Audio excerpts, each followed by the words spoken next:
A Organização Mundial de Saúde emite alerta para surto de sarampo no Brasil, em especial nos estados de Roraima e Amazonas, que fazem fronteira com a Venezuela, país que ocupa o primeiro lugar na lista de casos confirmados. Para enfrentar o surto, o Ministério da Saúde trabalha em coordenação com os governos estaduais e municipais para realizar campanhas de vacinação para pessoas não vacinadas. As mortes por sarampo no mundo diminuíram em 71% nos últimos anos, de acordo com a OMS. Entretanto, o vírus da doença ainda é comum em muitos países em desenvolvimento. Em informe do Ministério da Saúde sobre a cobertura de vacinas, 67,7% dos municípios avaliados de Roraima estavam com esse índice abaixo do preconizado. No Brasil inteiro, o número ficou em 46%. Há, portanto, espaço para o sarampo avançar em certas regiões se nada for feito. A vacinação é a melhor forma de proteção contra o sarampo. E mesmo depois que a doença já tenha começado a se espalhar, a vacina ainda pode reduzir o número de casos e mortes.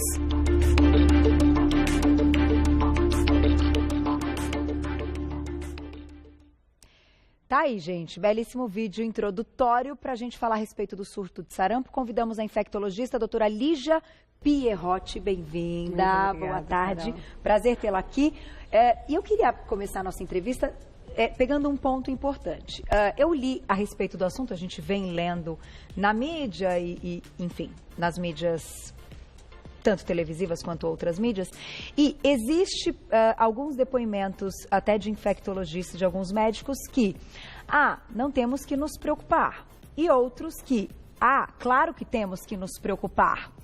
Como é que é essa história, então, até para que o público entenda e que a gente aborde o assunto de uma forma também tranquila, sem ansiedade. Toda vez que a gente fala de algum surto aqui, é algo que movimenta uma parte social complicada, né? As pessoas ficam aí um pouco mais ansiosas e isso também não é bom. Não, não é bom. É importante dizer que no Brasil, o vírus do sarampo, ele não circula no território desde 2002. Uau! Então, desde 2002, os casos notificados de sarampo são todos casos importados, principalmente da Europa, do Japão, Estados Unidos, diferentes partes do mundo, e casos que foram expostos a esses casos importados, casos secundários, que a gente chama. Então, em 2016, o Brasil tem o certificado de erradicação da circulação do vírus do sarampo, junto com as Américas.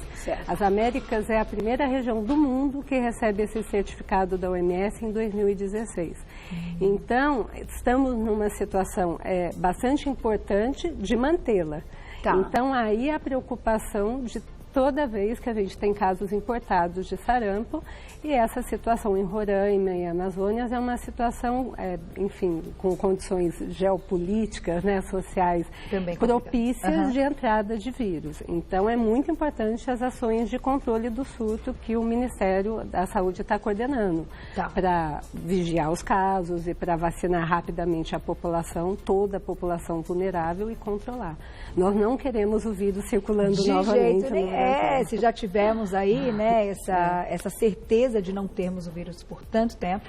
Agora, até para que as pessoas fiquem aí esclarecidas, vamos falar como é transmitido. Então, acho que inclusive a gente tem algumas ilustrações. Vamos colocar na tela, olha lá. Então, a transmissão. Tossir, falar ou espirrar, que é uma forma de transmissão viral, né? O vírus ele é expelido pelas secreções de nasofaringe, orais, e nessa fala, tosse, espirro, o vírus passa de uma pessoa para outra. É assim que se transmite o sarampo. E é um vírus que ele se mantém vivo um tempo até considerável, né? Mas o contato ele não é com o ambiente, é entre as pessoas. E a fase de maior transmissibilidade é 2 dias antes até 2 dias após o aparecimento das manchas avermelhadas, que é um sinal clínico muito importante do sarampo. Então, a gente tem aí também, olha lá, o que pode acontecer. Então, sinais na tela. As manchas, então, essas são aí clássicas, né? As manchas vermelhas. Essas manchas vermelhas, que é o exantema do sarampo, ele aparece depois de alguns dias de febre, tosse, sintomas catarrais, que a gente fala, que o sarampo tem muita tosse, muita secreção nasal, febre alta, e aí aparecem essas manchas que começam na região da face e vão descendo para o tronco, para as extremidades, e é nesse período das manchas de maior risco de transmissão. E aí as pessoas que não são previamente vacinadas e nunca tiveram um sarampo têm alto risco de adquirir a doença. Puxa vida, é muito contagiosa. É uma sensação de coceira também ou não? O que tem esse exantema, além da característica da distribuição, que é crânio-caudal, né, começa nas regiões superiores e vão descendo até as extremidades, ele depois, na fase de convalescência, ele se descama. Então, é uma descamação fina, ele se chama uma descamação furfúrica, que lembra farinha. Essa é uma característica do exantema do sarampo, mas o prurido não é uma característica. E o que deve ser feito assim que, enfim, notado aí o aparecimento, até a febre, o quadro completo, como a gente colocou aí de sintomas, procurar imediatamente o pronto-socorro? É muito importante o acompanhamento médico. O médico vai poder orientar tanto em termos de prevenção de complicações e orientar o uso correto dos sintomáticos. É muito importante a orientação médica. E lembrar que nem todo quadro de febre, quadro de exantema é sarampo. Então, também é importante a avaliação médica para o diagnóstico diferencial com outras doenças. Parece um monte de coisa. Tem que lembrar que dengue, zika e chikungunya também são doenças virais agudas que causam febre e manchas avermelhadas no corpo. Aí, só não é a catapora, muitas vezes a gente fica também um pouco na dúvida de ser parecido, mas é diferente. É diferente. A catapora é diferente porque as manchas são diferentes, elas são vesículas. São microbolhas, né, vesículas que a gente chama, e depois elas rompem e formam crostas, que é diferente do exantema do sarampo. Você comentou, doutora, há pouco, de algumas complicações. E a gente tem também aí algumas ilustrações para a gente entender, né? Como o quadro pode, então, se complicar. Encefalite. Quando a mulher também tem durante a gestação, também pode ter complicação. Otites. Olha só. Pneumonia. E isso vai, enfim, o que vai ditar aí muitas vezes essa complicação? É o tipo de vírus? Não, na verdade é muito o hospedeiro, né? O paciente. Então, crianças desnutridas e crianças abaixo de 12 meses de idade, abaixo de 1 ano, é que tem muito risco de complicação. Tá.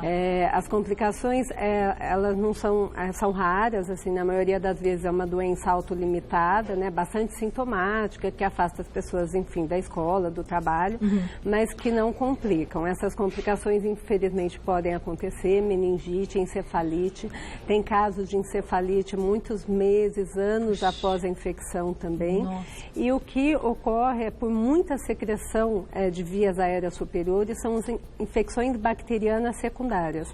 Então, é importante o acompanhamento médico desde o início, para reconhecer corretamente a doença, prescrever corretamente os sintomáticos e reconhecer as complicações e a necessidade de uso de antibióticos, muitas vezes. Olha, agora, falando da vacinação, a gente tem aí uma ilustração da prevenção também. O que eu acho importante é a gente colocar e entender em qual momento da vida, né, e até da fase da criança, ela deve receber esta vacina, né, para prevenir o sarampo. Vamos dar uma olhada, então, na nossa arte.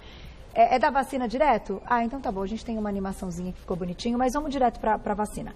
Hoje, então, qual é a faixa etária que é vacinada? Perfeito. Atualmente, a primeira dose com 12 meses de vida, que é a tríplice viral, a segunda dose com 15 meses de vida, que é a tetraviral, é o reforço da tríplice viral associado à vacina da varicela.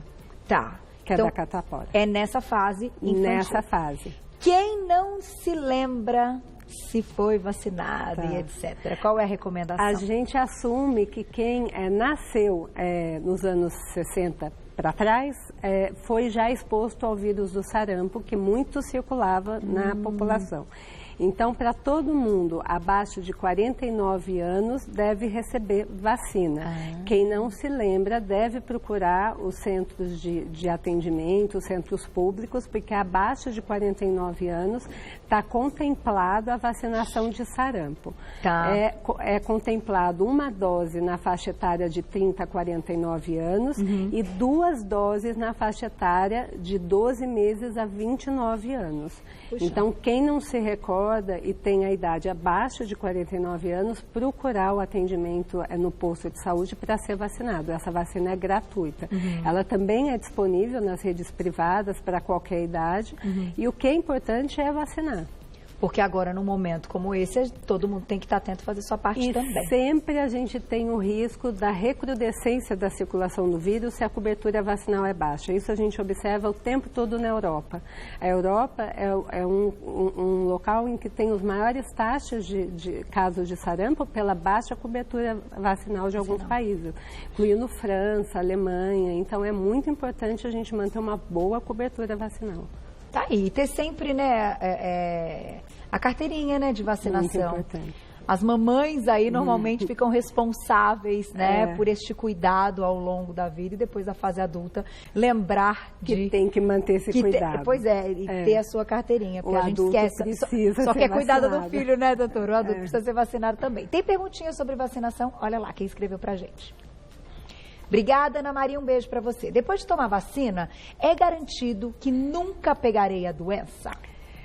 Não é garantido, é bem menos provável. A gente considera uma pessoa protegida, uma pessoa corretamente vacinada, que é ter 2 doses, mas mesmo pegando o sarampo, ele não tem risco de complicações. Costuma ser uma doença muito mais branda, então é muito importante vacinar. Mas não é possível dizer que é 100% de garantia. Tem mais uma? Olha lá na tela. Obrigada, Larissa. Um beijo para você. Em quais situações a vacinação é contraindicada? A vacinação é contraindicada na gestação e quando as mulheres em idade fértil vacinam é necessário aguardar 30 dias para programar uma gestação. Ela é contraindicada também para pessoas que têm imunidade diminuída, porque são vírus vivos atenuados. Eles não são vírus transmissíveis de uma pessoa para outra, isso é muito importante dizer, o vírus vacinal não é transmissível, mas ele é contraindicado de regra para as doenças com baixa imunidade, ou por doenças de base ou por uso de medicação que causa baixa imunidade. Tá. Tem que estar atento também. Também tem que estar atento. Doutor, o sarampo, a gente pode dizer assim que se a pessoa tiver uma vez, ela nunca mais vai ter de novo? Sim, teoricamente a gente diz isso. A gente assume que a pessoa que já teve sarampo, ela não tem outra vez a doença. Catapora também? Catapora também. Eu me lembrei tanto da catapora, que eu fico com a catapora na cabeça, que enfim.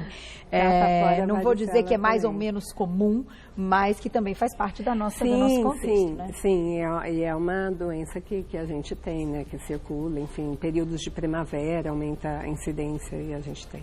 Tá aí. Tem mais perguntinha, olha lá, quem escreveu pra gente na tela. Obrigada, Helena. Um beijo pra você. Em média, quanto tempo, então, o vírus fica no organismo? O vírus circula no organismo desde o momento da exposição até a resolução do quadro, né? Que dura normalmente 8 a 10 dias os sintomas. Lembrar que da exposição até o início dos sintomas dura mais ou menos 10 dias. Tá. Então, nesse período, a gente já tem o vírus circulando, né? Mas o período de maior risco de transmissão de uma pessoa para outra é realmente no período das manchas avermelhadas no corpo. Do corpo, que ela tem que ficar, claro, de repouso, tem que ficar... Muito importante, afastada de repouso, ela é bastante contagiosa e nas situações de surto o que está se fazendo são as vacinações de bloqueio, a vacinação de toda a população, diminuir as pessoas susceptíveis. E das pessoas que convivem na mesma casa, enfim, que vão se alimentar muitas vezes dos talheres, né? Prato, talheres, do contato, né? Da fala, do contato entre as pessoas. Também. Álcool gel, máscara, isso tudo hoje é o que vocês recomendam para alguns momentos de repouso? A transmissão é por gotículas, né? Não é o contato. Assim. Então, né? Então, essa o parte importante mas sim, sempre ajuda, manter a higienização, o ambiente arejado é muito importante. A gente está no outono, né, doutora? A gente fala do outono piora, né? Muito. A circulação do vírus do sarampo, ela é maior nos meses de menor temperatura, nos meses de inverno. Piora sim. Ela e todos os outros amigos vírus, não é? Os vírus respiratórios também, mas, por exemplo, o vírus da varicela, ele tem picos de incidência na primavera, então isso varia um pouco. Mas é importante lembrar que o frio, né, acaba favorecendo o aglomerado das pessoas.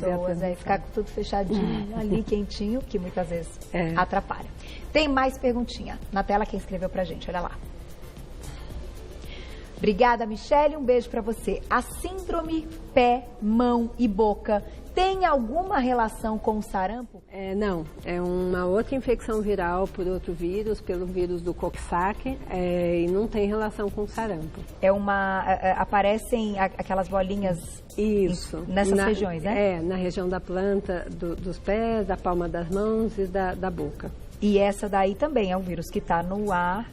A gente tem muitos vírus, né? Muitos vírus que transmitem facilmente. Para grande parte dos vírus, assim como o sarampo, não existe um tratamento antiviral específico. E eles causam, muitas vezes, lesões na pele que podem se confundir, mas são situações diferentes, vírus diferentes. Vírus diferentes. Tá aí. Até a própria estomatite, me lembrei agora, que também é algo, enfim, marcante.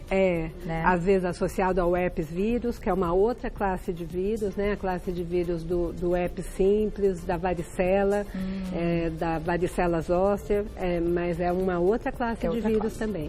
Tá aí. Mais perguntinha do público, então? Quem escreveu pra gente na tela? Obrigada, Fernanda. Um beijo pra você. Tive catapora quando criança e agora, com 38 anos, estou com catapora de novo. O que aconteceu? Olha, Fernanda, não sabia disso não. É possível?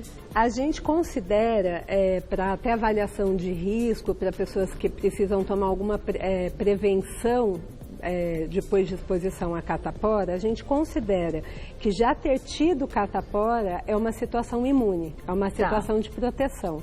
Então, essa é uma situação muito atípica. O que sempre nos preocupa é se o diagnóstico de catapora foi correto, principalmente na infância, porque na infância são muitas doenças, né?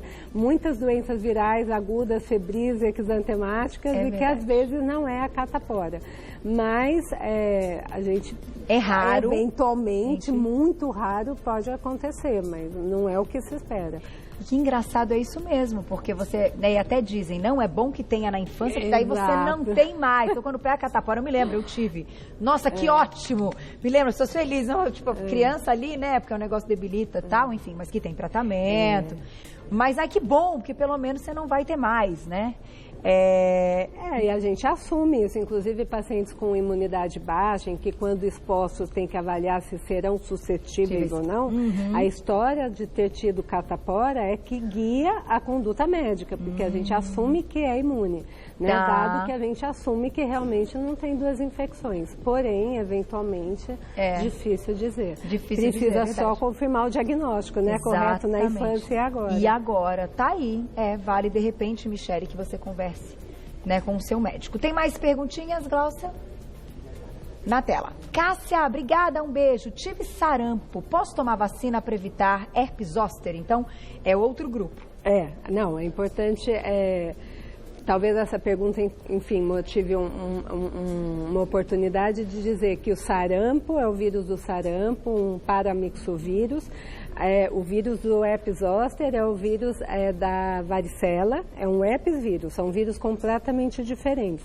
Se a pergunta é se existe contraindicação de tomar vacina de sarampo, não, e nem de varicela, quer dizer, ter tido uma doença e tomar a vacina para outra, não tem nenhum problema, nenhuma contraindicação. E até aproveitando a pergunta dela, como a gente está num momento... que a gente está numa campanha de vacinação da gripe, né, que a gente estava comentando aqui no intervalo, e por isso eu vou tocar nesse assunto.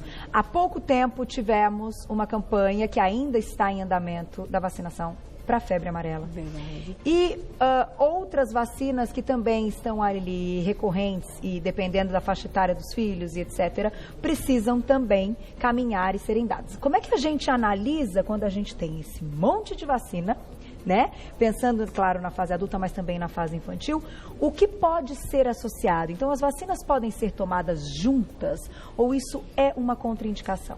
Tem situações específicas, assim, não existe um número máximo de vacinas que podem ser dadas em conjunto, mas existem situações específicas em que a gente não faz vacinas juntas. Tá. O mais importante é realmente lembrar que muitas vezes na fase da criança é uma fase de melhor cobertura vacinal. Tá. E o que a gente perde muito é na fase depois adolescente e adulto. Então, muita situação que a gente tem hoje suscetíveis é pela falta dos reforços, da falta da vacinação nessa faixa etária. Tá. É claro que criança também é importante, mas o Brasil ele tem um bom programa nacional de imunização, um bom calendário vacinal, com várias vacinas contempladas, inclusive a de sarampo, incluída na tríplice viral. Sarampo, cachumba e rubéola gratuitamente distribuída, mas muitas vezes a gente tem uma boa cobertura nos primeiros anos de vida e depois o adolescente, o adulto, esquece que ele também merece a vacina. Por isso a importância quando a gente fala de levar ao pediatra ou a partir de certa faixa etária ao clínico geral. Eu acho que o trabalho do pediatra também, quando ele está ali, ele pega a criança desde pequena e ela chega numa fase ali dos seus 18 anos, que a criança tenha uma intimidade com esse pediatra, também continuar nas consultas, né, doutora? É importante. É importante, né? Sempre a oportunidade de atualizar a carteira de vacinação. É muito importante. Mostrar e falar, olha, o que está faltando aqui, doutor? E aí, ser avaliado. Tá aí. Mesmo. Tem mais perguntinha do público na tela, quem escreveu pra gente. Obrigada, Giovana, um beijo para você. O que devemos fazer frente a um caso suspeito de sarampo? É muito importante procurar atendimento médico, tanto do ponto de vista do doente, né, do acompanhamento correto, tanto do ponto de vista epidemiológico, porque o sarampo é uma doença de notificação compulsória, precisa ser vigiado, precisa ser notificado, para daí saber o que está acontecendo e conter a circulação, para não ter reintrodução de vírus endêmico no nosso país e nas Américas. Chegou o caso, é o momento que vocês vão ali analisar de onde veio, por que aquilo aconteceu. E bloquear todos os novos contatos para não permitir que ele recircule no país. Tá aí. Eu vou agradecer, obrigada. Só para a gente fechar, doutora, no caso até da vacina do sarampo, o que é comum como, de repente, algum sintominha após, depois da vacina?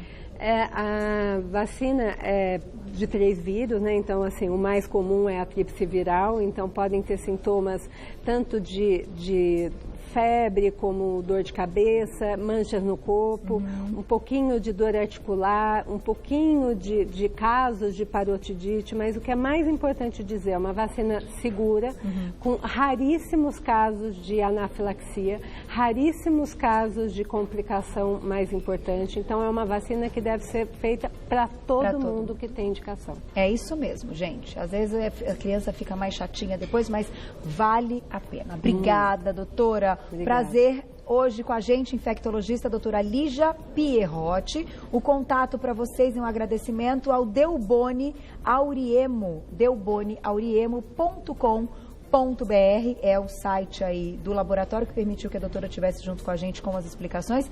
E o melhor de tudo, gente, é saber que bom que a gente tem a vacina, que bom que a gente tem a mídia informando a parte boa e que a gente trate o assunto, como eu disse no início, sem ansiedade. Converse com o seu médico, converse com o pediatra do seu filho e fique com a sensação do dever cumprido. Cada um fazendo a sua parte, a gente chega, né?